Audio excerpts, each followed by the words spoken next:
नमस्ते, मैं हूँ doctor Moshan Kundu, assistant professor in political science in इस कलकत्ता गर्ल्स कॉलेज लेक टाउन। मैं ये लेक्चर रिकॉर्ड कर रही हूँ for my refresher course in Kumaon University Nainital.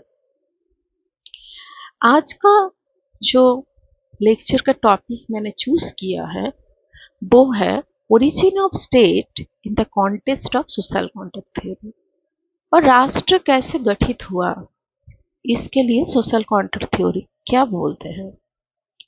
Social contract theory पे जो तीनों तात्विकों का नाम आता है वो है थॉमस हॉब्स, जॉन लॉक और रूसो।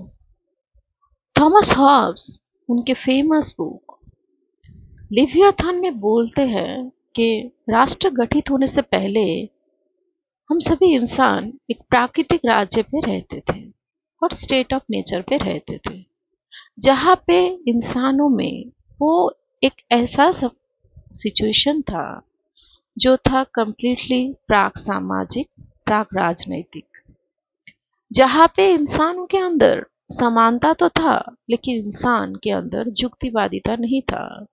इंसान चालित होता था सिर्फ अपना व्यक्तिगत सुख, व्यक्तिगत सुविधा पाने के लिए, और इसकी वजह से बहुत ही जल्दी प्राकृतिक राज्य पे प्रॉब्लम स्टार्ट होने लगा। सबल लोग दुर्बल के ऊपर अत्याचार करने लगा, दुर्बल लोगों का अपना जीवन का जो सुरक्षा है वो विघ्नित होने लगा, और धीरे धीरे प्राकृतिक राज असहनीय होने लगा दुर्बलों के लिए। तब सभी लोगों ने डिसाइड किया कि वो लोग एक ऐसी संस्था के ऊपर अपना अधिकार दे देंगे जो वहाँ पे शांति बनाए रखे।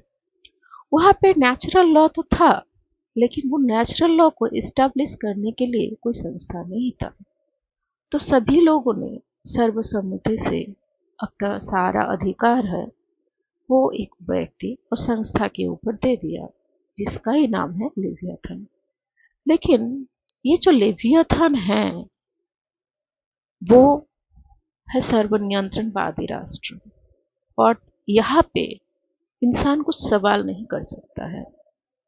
यहाँ पे राष्ट्र ही अल्टीमेट बात और अल्टीमेट जो पावर उसका अधिकारी है।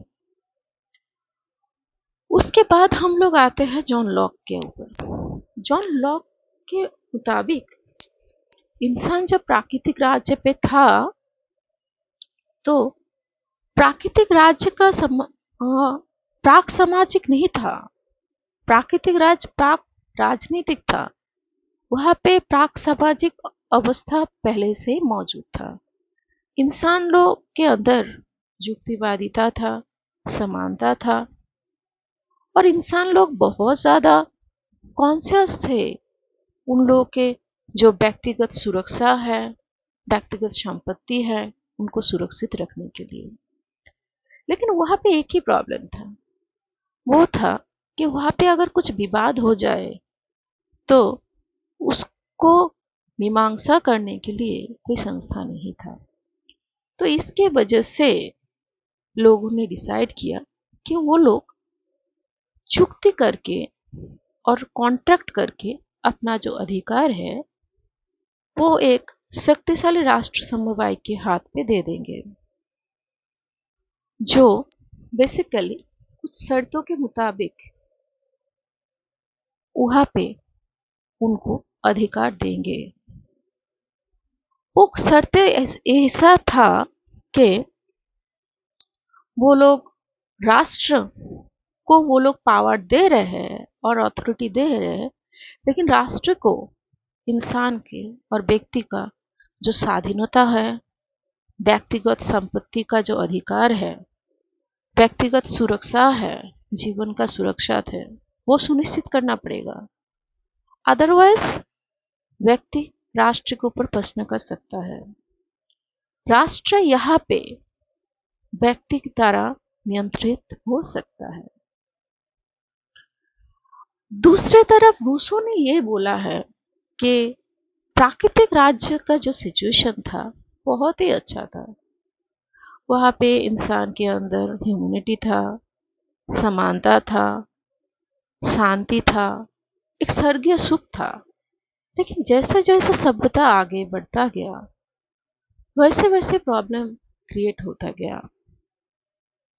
सभ्यता आगे बढ़ते बढ़ते इंसान के अंदर व्यक्तिगत स्वार्थ की जो धारणा है वो बढ़ने लगा, तो इसके वजह से प्रॉब्लम स्टार्ट होने लगा।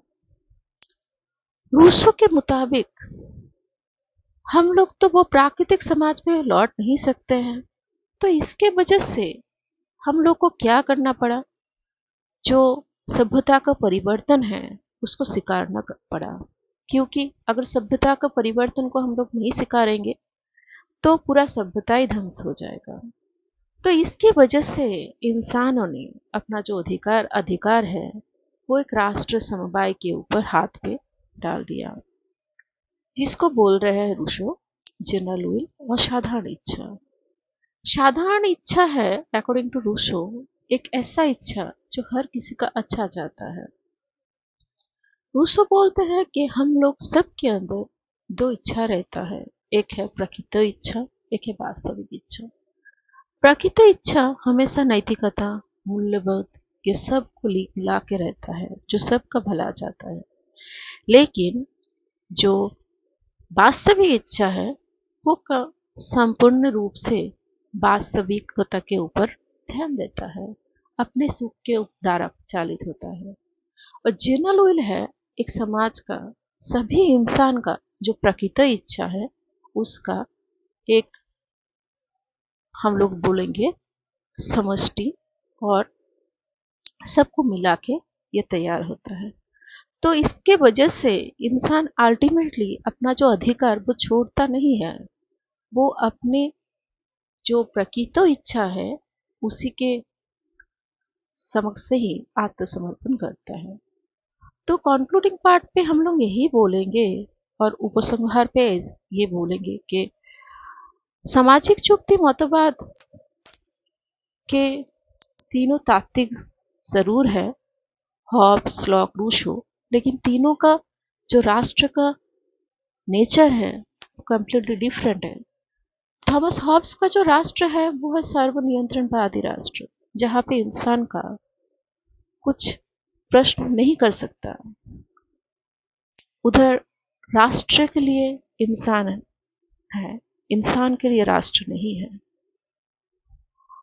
अदर साइड पे लॉक पे हम लोग देखेंगे, लॉक जो राष्ट्र के नजर जो बोलते हैं वो राष्ट्र है लिबरल स्टेट, जहाँ पे इंसान कुछ शर्तों के ऊपर अपना क्षमता राष्ट्र को दे रहे हैं और राष्ट्र के अंदर आत्मसमर्पण कर रहे हैं।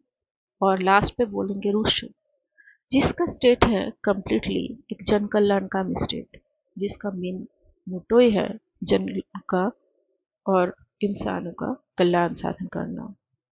यही बोल के मैं अपना आज का लेक्चर खत्म कर रही हूँ।